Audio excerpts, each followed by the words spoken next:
Día 4 de este devocional, ¿cómo oír la voz de Dios? Hay mucha confusión con respecto a este tema porque creo que Dios no nos da instrucciones claras y concretas de cómo oír su voz. Vemos muchas veces que le habla a muchas personas, pero muy pocas veces nos dice cómo. A lo largo de la palabra podemos ver 4 maneras claras de oír su voz. La primera manera es a través de mi espíritu. En Nehemías capítulo 7, versículo 5, dice Nehemías que Dios le dijo que debía escoger oficiales y nobles del pueblo. Pero ahora, ¿cómo se lo dijo? Arranca el versículo 5 diciendo, así que Dios me inspiró. Vemos una conexión directa del Espíritu de Dios al Espíritu de Nehemías. Y también en Romanos capítulo 8, versículo 16, Pablo dice que el Espíritu mismo da testimonio a nuestro espíritu de que somos hijos de Dios. Vemos que Dios tiene claro la conexión de su espíritu con nuestro espíritu. Dios nos habla a través de nuestro espíritu. Quiero decirte que muchas veces Dios nos ha hablado de esa manera y quizás no nos dimos cuenta. Por ejemplo, ¿alguna vez te pasó que hiciste algo malo y sin que nadie te lo dijera, te diste cuenta de que eso estaba mal?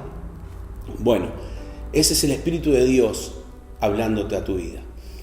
También Dios no quiere decirte siempre el no o corregirte en algo, sino que también quiere guiar tus pasos y quiere ayudarte a tomar buenas decisiones. Y ahí viene cómo uno escucha la voz de Dios también en lo positivo o en lo diario. Mira, te doy un ejemplo.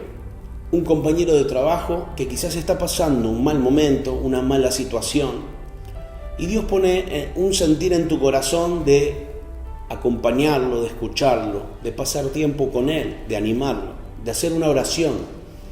Listo, el Espíritu de Dios ya se conectó con el tuyo y puso ese sentir. Pero ¿qué pasa? A veces viene a nuestra vida eso de ¿seré yo que lo estoy pensando o Dios que me habló al corazón? Es sencillo. Si no contradice las Escrituras y si no contradice el carácter de Dios, tomalo como que viene de parte de Dios y hacelo. Porque si lo hiciste y lo habías pensado vos, está muy bien. Pero si lo hiciste y había venido de parte de Dios, te transformaste en un instrumento en sus manos. La segunda manera de oír su voz es a través de la Biblia. En Hebreos capítulo 4, versículo 12 dice que la Biblia penetra hasta lo más profundo de nuestro espíritu. Vemos que habla a nuestro espíritu la Biblia. Y no solo eso, dice que discierne los pensamientos del corazón. Y ahí está la clave. Esa herramienta como su palabra, como la Biblia, es la que te va a ayudar a discernir si el pensamiento viene o no de parte de Dios. Y es la que va a hablar a tu vida. La tercera manera de oír su voz es a través de las personas.